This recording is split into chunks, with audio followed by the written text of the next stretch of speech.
Hello everyone. आज हम start करेंगे एंजाइमोलॉजी का पहला unit basic concepts of enzymes. और इसका आज हम पहला टॉपिक पढ़ेंगे इंट्रोडक्शन टू एंजाइम्स। ठीक है, क्या पढ़ेंगे आज हम? पहला टॉपिक इंट्रोडक्शन टू एंजाइम्स। चलिए फिर स्टार्ट करते हैं इंट्रोडक्शन टू एंजाइम्स। तो आपने सुना ही होगा एंजाइम्स क्या है। इंट्रोडक्शन टू एंजाइम्स आज हम पढ़ेंगे। तो एंजाइम्स से स्टार्ट करते हैं। ठीक है, एंजाइम्स के बारे में जानते हैं। एंजाइम्स क्या होते हैं, आराम से पढ़ते हैं, समझ समझ के पढ़ते हैं। एंजाइम्स क्या होते हैं? एंजाइम जो है स्पेशलाइज्ड बायोलॉजिकल मॉलिक्यूल्स हैं। Specialised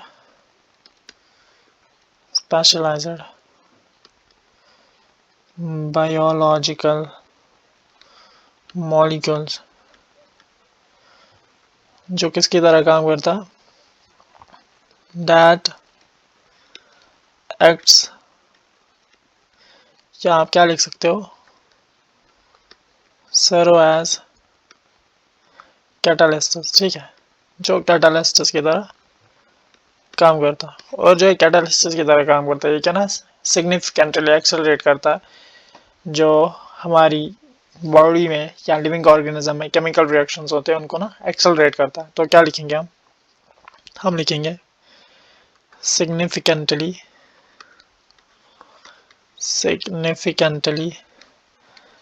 accelerating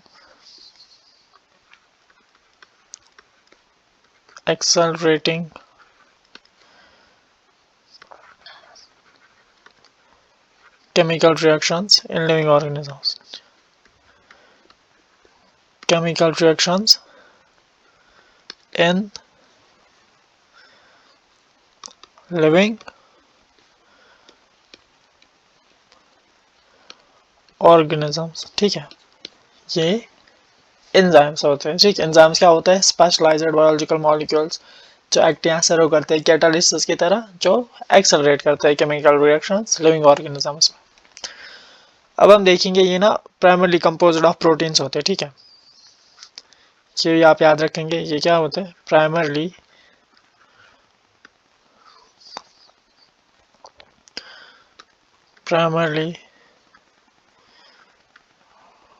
composed of proteins. ठीक है, इस पॉइंट को भी आप याद रखोगे। और इसके साथ साथ क्या याद रखोगे, ये ना वेरियस रोल्स प्ले करता है। ठीक है, प्ले प्ले प्ले प्ले लिखना था। ठीक है,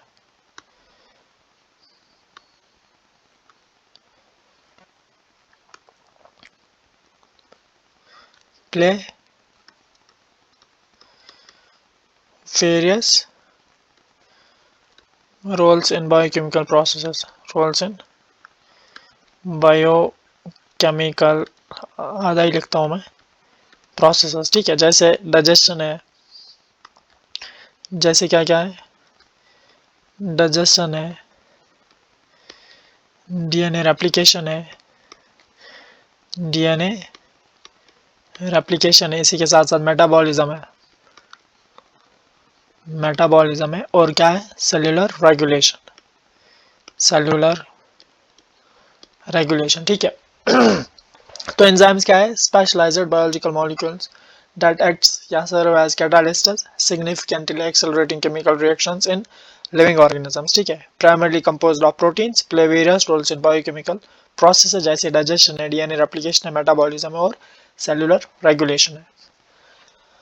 अब आप इसका एक इम्पॉर्टेंट पॉइंट याद रखेंगे। इम्पॉर्टेंट पॉइंट क्या है?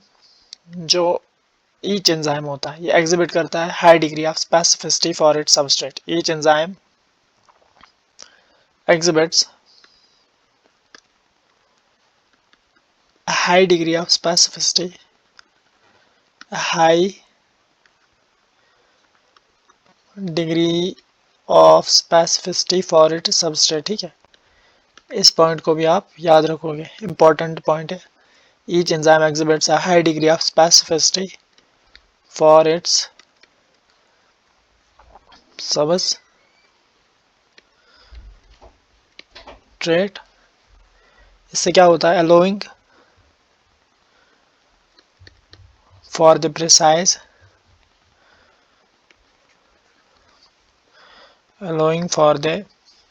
Precise regulation of metabolic pathways, ठीक है, allowing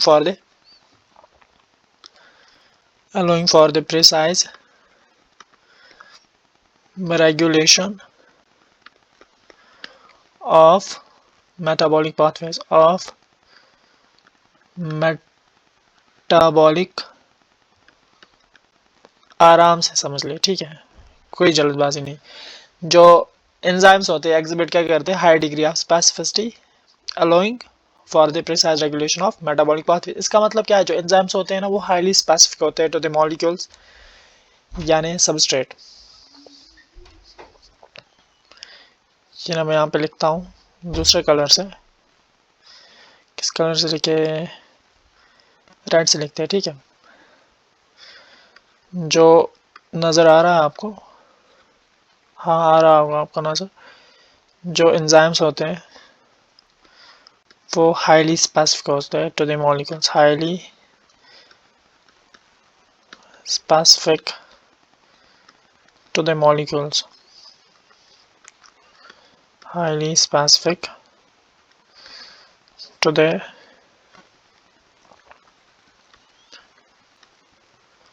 molecules यानी सबस्ट्रेट, सबस्ट्रेट के हाईली स्पेसिफिक होते हैं।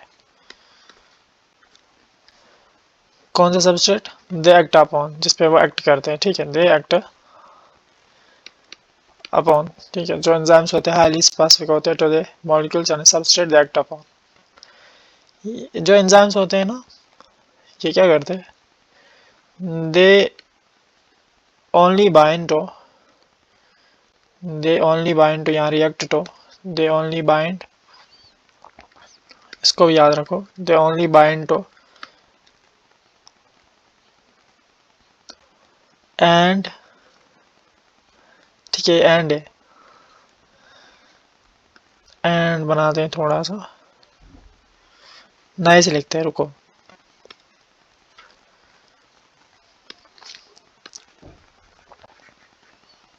they only bind या react to, they only bind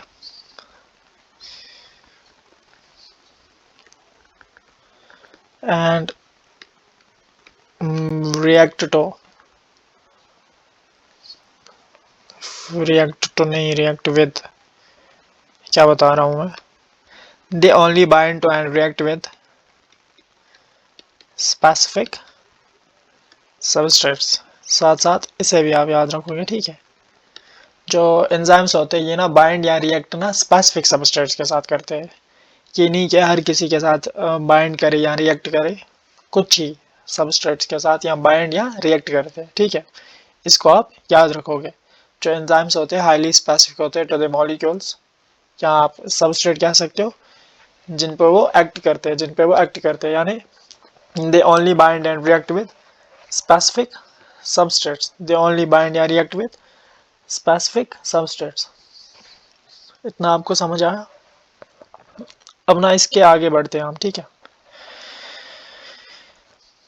इससे आगे आप क्या पढ़े हम, जो यहाँ पे स्पेसिफिसिटी है ना ये ना एनेबल करती है precise control over the chemical reactions, ठीक है, जो ये स्पेसिफिसिटी है for its substrate high degree of specificity, इससे क्या होता है, एनेबल करता है precise control over the chemical reactions, आप कह सकते हो मेटाबॉलिक पाथवेज पे ना प्रिसाइज कंट्रोल रखता है, कौन, ये स्पेसिफिसिटी ना एनेबल करती है प्रिसाइज कंट्रोल, किन पे, मेटाबॉलिक पाथवेज, या हम कह सकते हो केमिकल रिएक्शंस पे, ठीक है।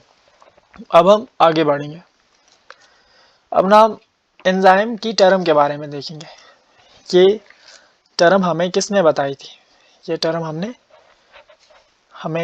किसने बताई थी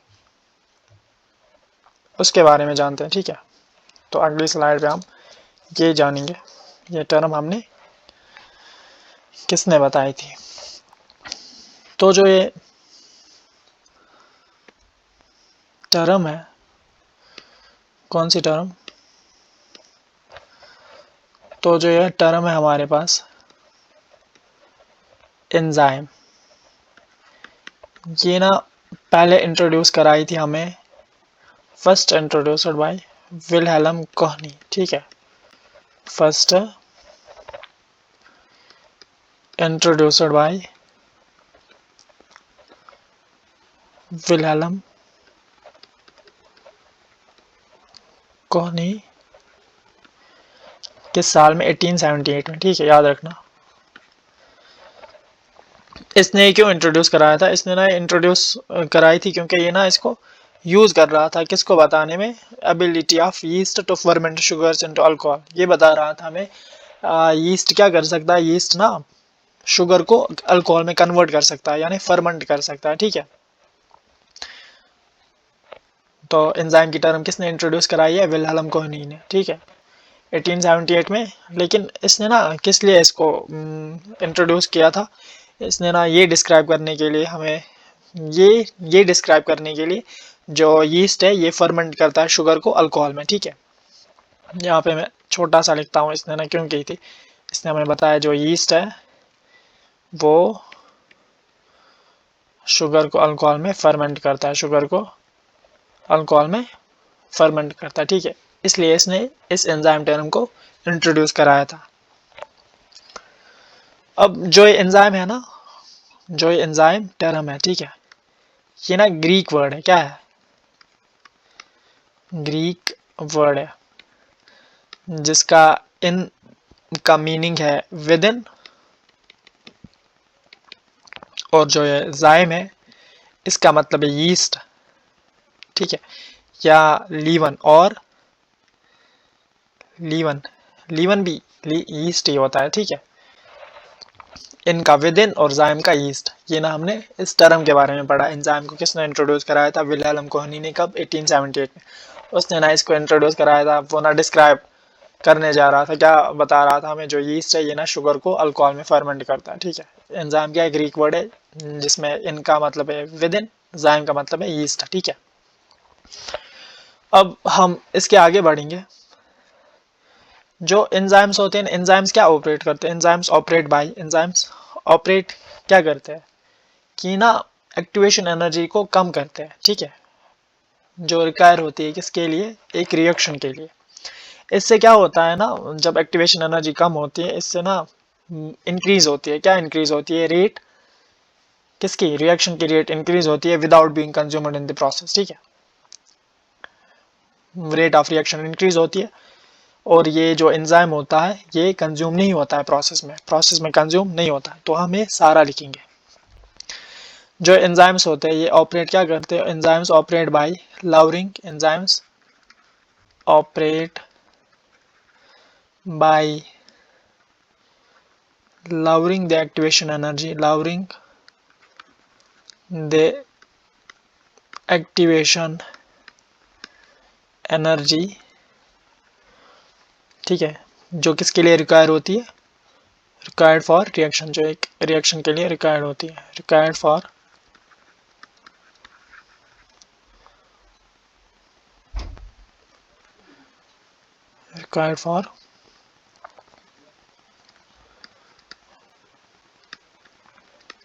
रिएक्शन, ठीक है।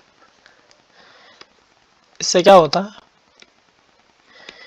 इंक्रीजिंग द रेट, इससे ना रेट इंक्रीज होती है, increasing the rate without being consumed in the process, without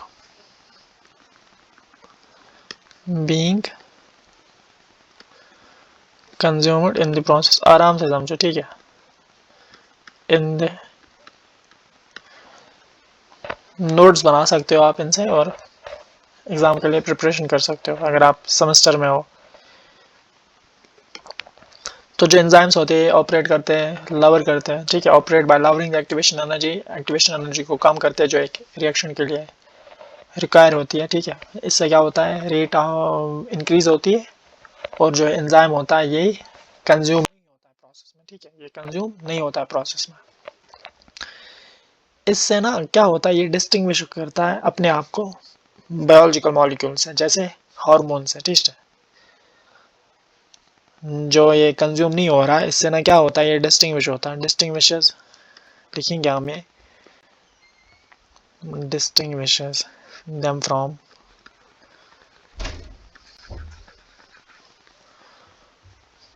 other biological molecules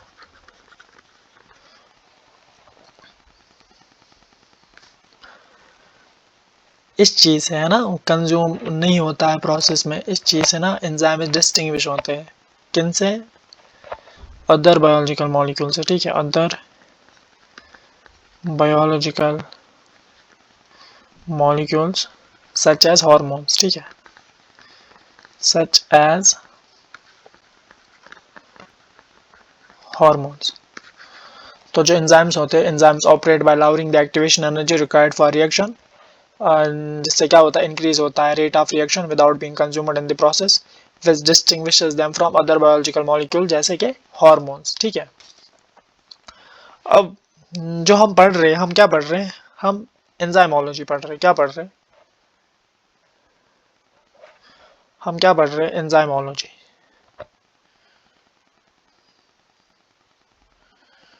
क्या पढ़ रहे हैं हम? एंजाइमोलॉजी।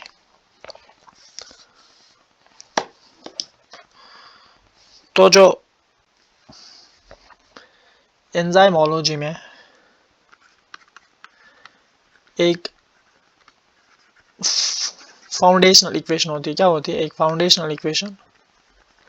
फाउंडेशनल इक्वेशन क्या पता आपको याद आया होगा। फाउंडेशनल इक्वेशन होती है जिसे हम मिशेल्स मेंटन इक्वेशन कहते हैं, ठीक है, जिसे हम मिशेल्स मेंटन इक्वेशन कहते हैं।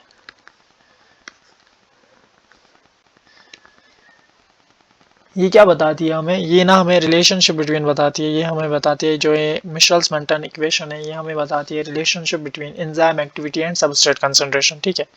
ये हमें क्या बताती है? रिलेशनशिप बिटवीन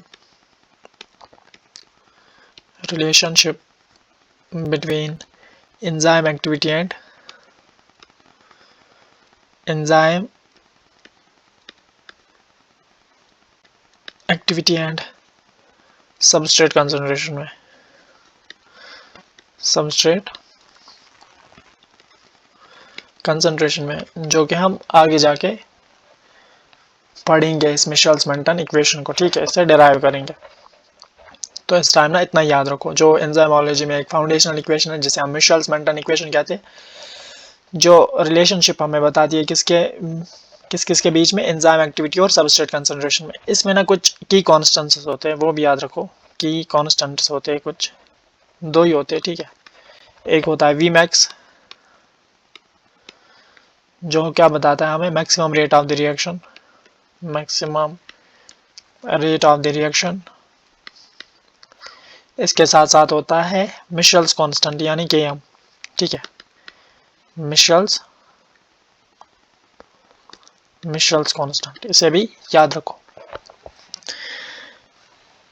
ये ना जो मिशेल्स क्या कहते हैं इसे? मिशेल्स कांस्टेंट और वी मैक्स है ना, यानी the maximum rate of the reaction.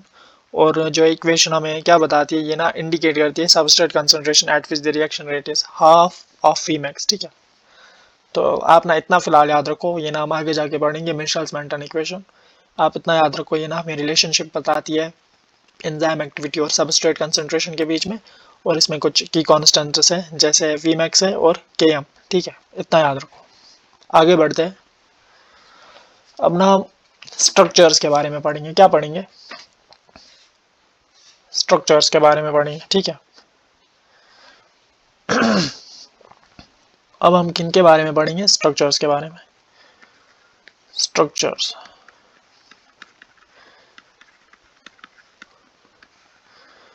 मैंने क्या बताया आपको? एंजाइम्स क्या है? बायोलॉजिकल मॉलिक्यूल्स है, वो तो आपको पता ही है। एंजाइम्स बायोलॉजिकल मॉलिक्यूल्स है। एंजाइम्स क्या है? Complex biological molecules. Enzymes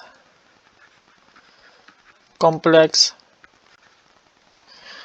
enzymes क्या है? कॉम्प्लेक्स बायोलॉजिकल मॉलिक्यूल्स है, जो एग्जिबिट करते हैं एक डिफाइनेड स्ट्रक्चर को, ठीक है। that exhibits a defined structure, that exhibits a defined structure जो क्रूशल होता है किसके लिए, फॉर देयर कैटालिटिक फंक्शंस के लिए। एंजाइम्स क्या है, complex biological molecule that exhibits are defined structure crucial for their catalytic functions, ठीक है, crucial for their catalytic functions। तो स्ट्रक्चर में ना एंजाइम्स के 4 लेवल्स होते हैं, ठीक है, 4 लेवल्स में हम ना इनको डिस्टिंग्विश करते हैं, डिफ्रेंशिएट, कुछ भी कहो जो कहोगे आप। एक होता है प्राइमरी स्ट्रक्चर, दूसरा होता है सेकेंडरी, तीसरा होता है टर्शरी, और लास्ट होता है हमारे पास क्वाटरनरी, ठीक है। और ये 4 हम पढ़ेंगे और हमारा आज का टॉपिक कंप्लीट होगा। तो क्या पढ़ते हैं हम, प्राइमरी स्ट्रक्चर के बारे में पढ़ते हैं, ठीक है। प्राइमरी स्ट्रक्चर के बारे में पढ़ते हैं, प्राइमरी स्ट्रक्चर के बारे में पढ़ते हैं, ठीक है। किसके बारे में पढ़ते हैं, जो प्राइमरी स्ट्रक्चर है ना, ये ना linear sequence of amino acids है इन इट्स पॉलीपेप्टाइड चेन। जो प्राइमरी स्ट्रक्चर है ये क्या है, linear sequence of amino acids, linear sequence of amino acids in its polypeptide chain, in its polypeptide chain। जो प्राइमरी स्ट्रक्चर है क्या है, linear sequence of amino acids in its polypeptide chain. इसमें हम सीक्वेंस को कैसे डिटरमाइन करते हैं, sequence is determined by the genetic code, ठीक है। Sequence is determined by the genetic code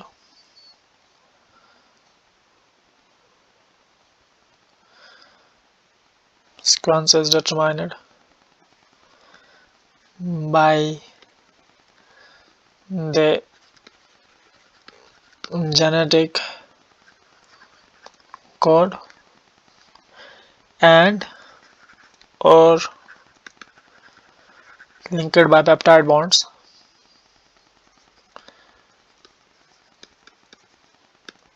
कैसे लिंक होता है, पेप्टाइड बॉन्ड से, ठीक है, यानी CONH इसके साथ ये ना पेप्टाइड बॉन्ड है, ठीक है, इससे ना लिंक होता है। तो जो प्राइमरी स्ट्रक्चर ये क्या है, linear sequence of amino acids, क्या है, linear sequence of amino acids. और सीक्वेंस हम कैसे डिटरमाइन करते हैं, जेनेटिक कोड से, और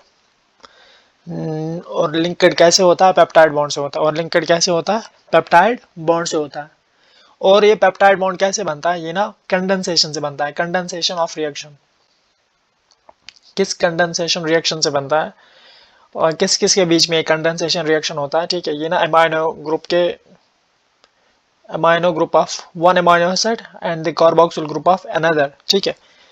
एक अमाइनो एसिड के अमाइनो ग्रुप से और कार्बोक्सिल ग्रुप के बीच में जब कंडेंसेशन होती है, यानी कंडेंसेशन रिएक्शन होती है, तो ना ये हमारे पास क्या आता है, पेप्टाइड बॉन्ड। तो मैं आपको दिखाता हूँ, ठीक है।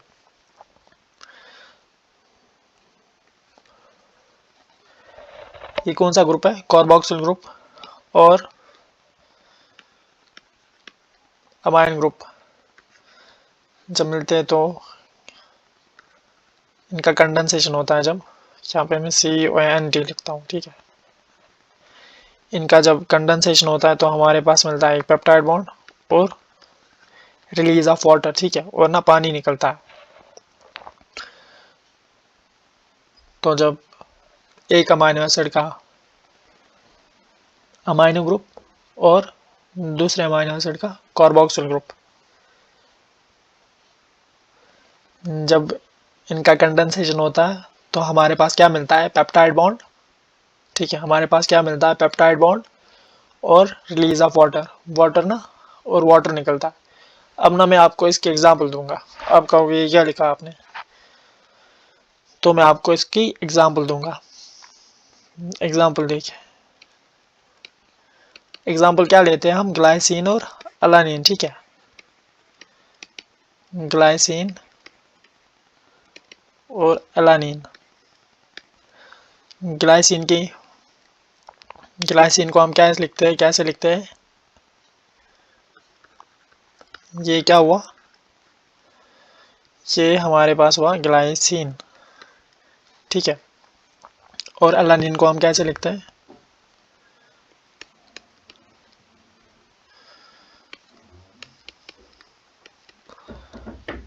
ऐसे लिखते हैं हम अलानिन को। और अब क्या करें हम, इनका कंडेंसेशन करते हैं, ठीक है, कंडेंसेशन रिएक्शन।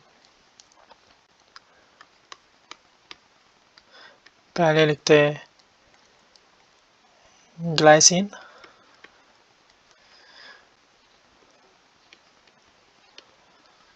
पल्स, फिर लिखते हैं अलानिन।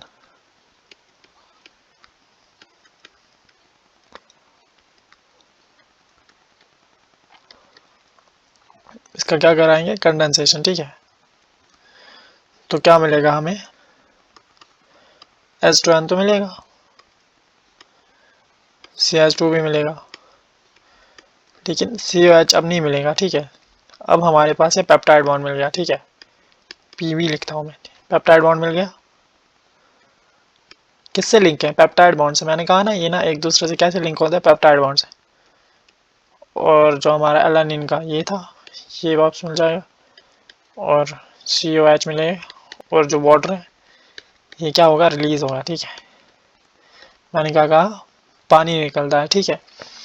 तो लिंक कैसे होते हैं, जो प्राइमरी स्ट्रक्चर होता है ये कैसे एक दूसरे से लिंक होते हैं, इस पेप्टाइड बॉन्ड से लिंक होते हैं, ठीक है। इस पेप्टाइड बॉन्ड से लिंक होते हैं, जो मैंने आपको दिखाया एग्जांपल से, ग्लाइसिन और अलानिन, ठीक है।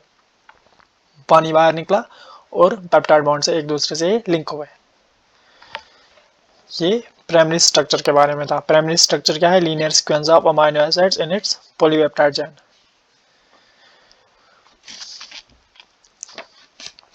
अब हम सेकेंडरी स्ट्रक्चर के बारे में पढ़ेंगे। किसके बारे में पढ़ेंगे, सेकेंडरी स्ट्रक्चर के बारे में पढ़ेंगे।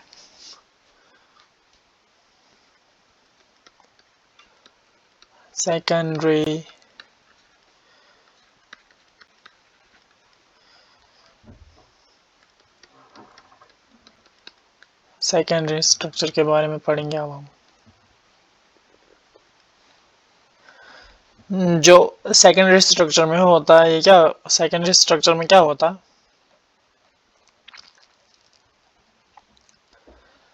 सेकेंडरी स्ट्रक्चर ना में क्या होता है, इसमें ना local folding of polypeptide chain होता है, ठीक है। Local folding of polypeptide chain, local folding of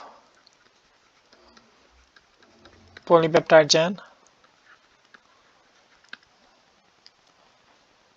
into specific shapes, ठीक है,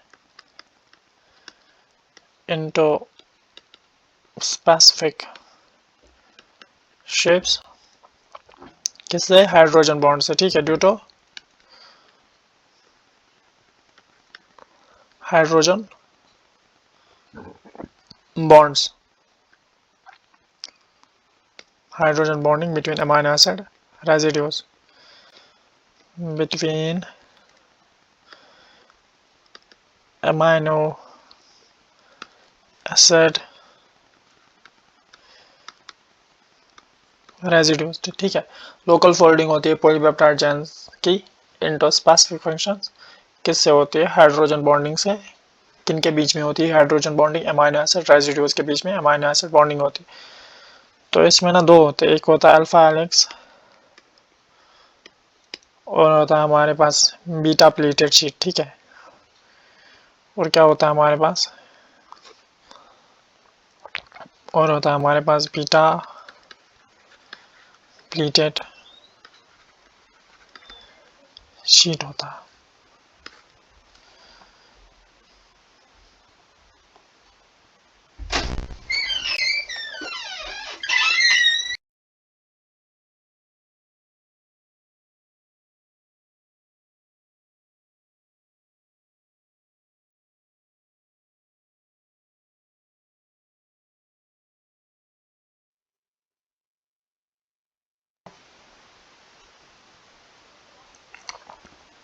तो कहाँ पहुंचे हम? अल्फा हेलिक्स पे। ठीक है, जो अल्फा हेलिक्स होता है यानी सेकेंडरी स्ट्रक्चर में दो होते हैं, एक तो होता है अल्फा हेलिक्स और होता है बीटा प्लीटेड शीट। पहले हम अल्फा हेलिक्स के बारे में देखें। जो अल्फा हेलिक्स होता है इसमें क्या होता है, राइट हैंडेड कोऑर्डिनेट स्ट्रक्चर होता है। ठीक है, अल्फा हेलिक्स क्या होता है, राइट हैंडेड कोऑर्डिनेट स्ट्रक्चर। ठीक है, characterized by intramolecular hydrogen bonds. इसमें क्या होता है, इंट्रामोलिकुलर हाइड्रोजन बॉन्ड्स होते हैं। इसमें इंट्रामोलिकुलर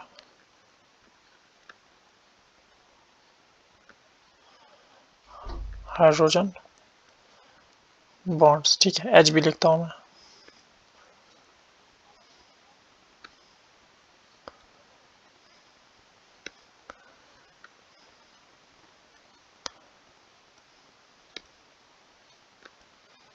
इसमें क्या होते हैं, इंट्रामोलिकुलर हाइड्रोजन बॉन्ड्स होते हैं। इंटर नहीं, इंट्रामोलिकुलर होते हैं। ठीक है, याद रखना, कंफ्यूज मत हो जाना। अल्फा हेलिक्स में इंट्रामोलिकुलर हाइड्रोजन बॉन्ड्स होते हैं। किस किस के बीच में होते हैं, oxygen atom of oxygen atom of the carbonyl group,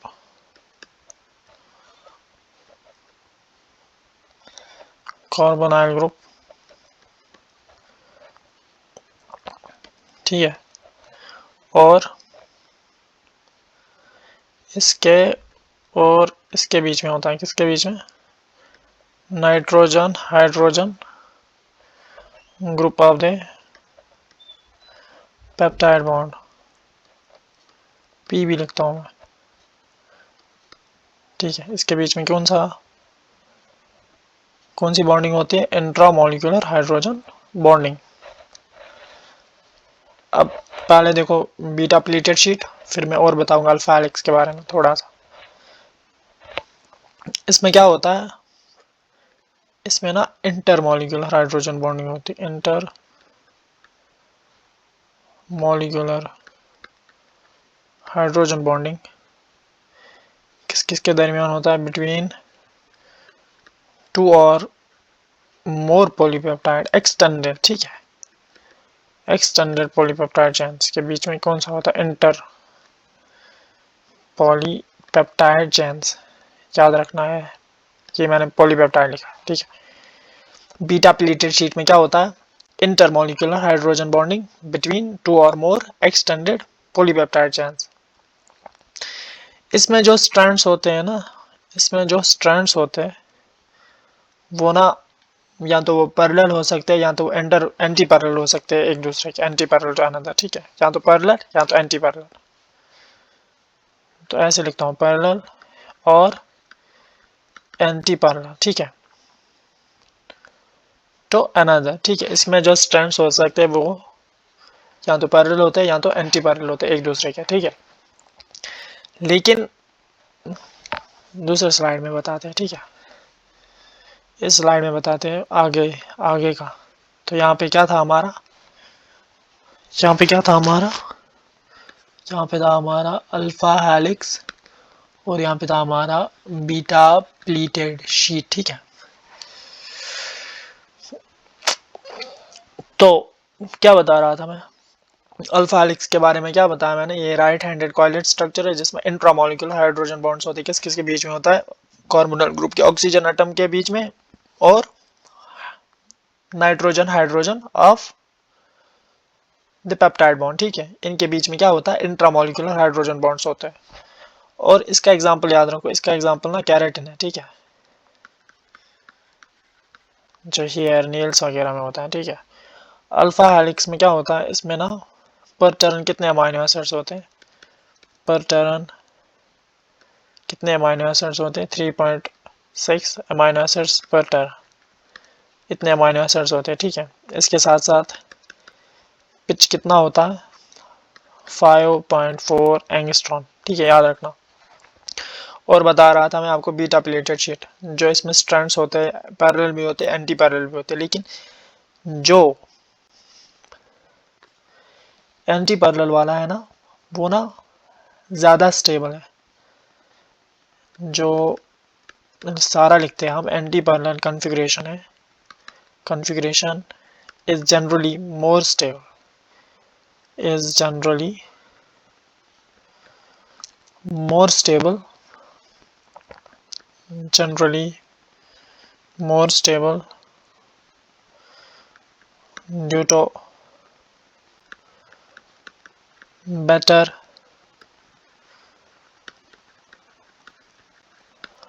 alignment of hydrogen bonds, hydrogen bonds। तो क्या रखोगे आप, जो बीटा प्लेटेड शीट में होता है एंटी पैरेलल कॉन्फ़िगरेशन ना ज़्यादा स्टेबल है, ठीक है। इसका एग्जांपल याद रखो,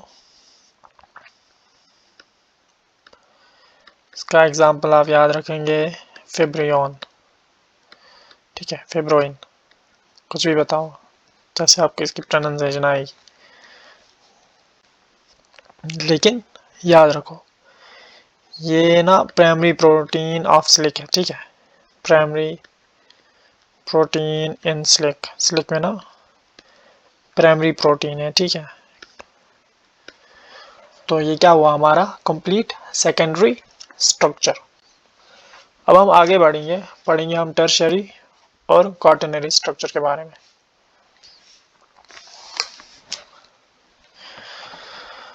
अगली स्लाइड पे आएंगे हम। अब हम पढ़ेंगे टर्शियरी और क्वाaternary स्ट्रक्चर, ठीक है। अब क्या पढ़ेंगे हम, टर्शियरी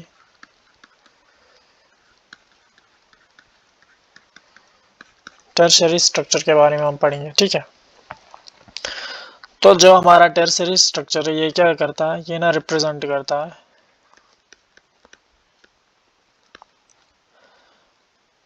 थ्री डी अरेंजमेंट, ठीक है, overall 3D arrangement of its polypeptide chain, 3D arrangement of its polypeptide। तो टर्शियरी स्ट्रक्चर जो होता है ये रिप्रेजेंट करता है 3D arrangement of its polypeptide chain, ठीक है, इतना याद रखो। इसके बाद याद रखो shepherd by various interactions.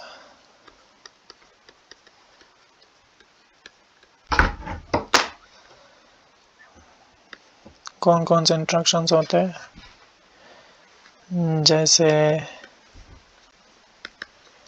Hydrogen bonds है, आयोनिक बॉन्ड्स है, हाइड्रोफोबिक इंट्रैक्शन है,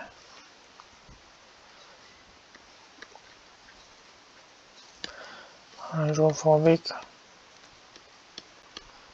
इंट्रैक्शन है, और क्या है, डाइसल्फाइड बॉन्ड्स,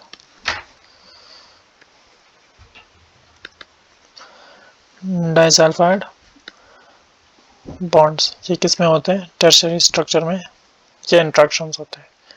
हाइड्रोजन बॉन्ड है, आयोनिक बॉन्ड है, हाइड्रोफोबिक इंट्रैक्शन है और डाइसल्फाइड बॉन्ड्स है,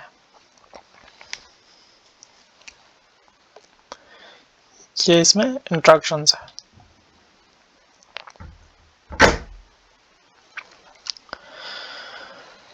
ये हमें क्या देता है, एक स्पेसिफिक कॉन्फ़िगरेशन जो टर्शियरी स्ट्रक्चर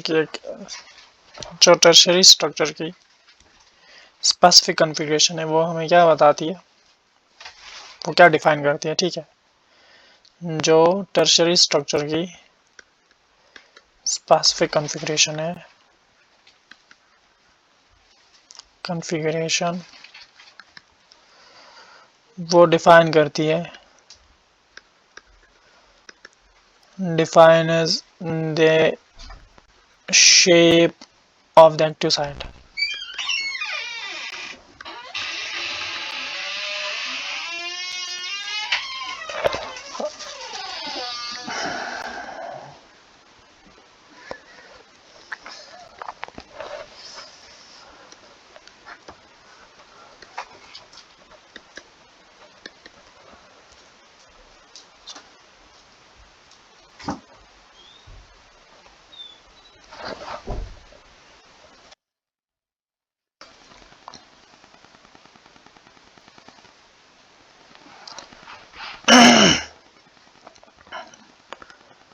जो टर्शरी स्ट्रक्चर का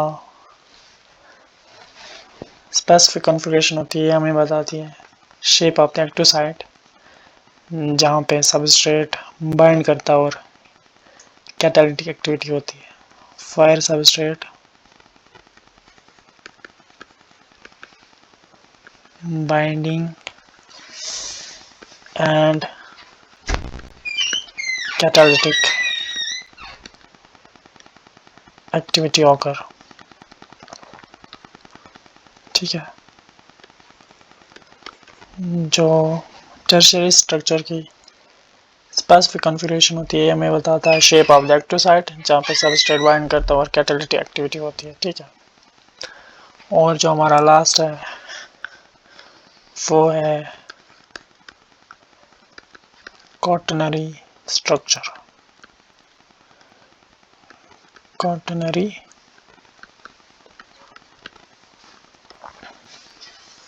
जो क्वाaternary स्ट्रक्चर है, कुछ एंजाइम्स होते हैं, सब enzymes consist multiple polypeptide chains, multiple polypeptide chains, जिससे क्या बनता है क्वाaternary स्ट्रक्चर, जिससे क्या बनता है क्वाaternary स्ट्रक्चर। तो क्वाaternary स्ट्रक्चर क्या है, हम ऐसे लिख सकते हैं हाउ मल्टीपल polypeptide chains, जिन्हें हम सब यूनिट्स कहते हैं, called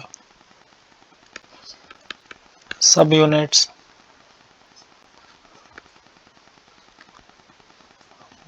come together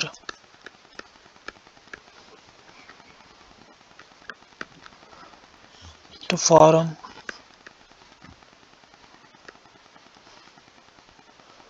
a complete functional protein, functional protein. जो ये सब यूनिट्स होते हैं, सब यूनिट्स और held together by interactions,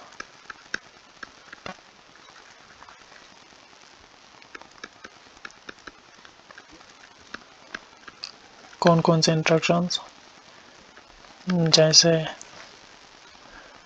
hydrogen bonds, ionic bonds या हाइड्रोफोबिक फोर्सेस।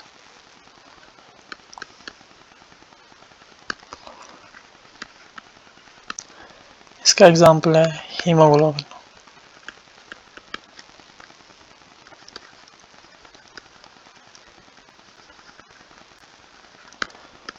जिसमें 2 अल्फा और 2 बीटा चेन्स होते हैं, 2 बीटा यानी 4 सब यूनिट्स।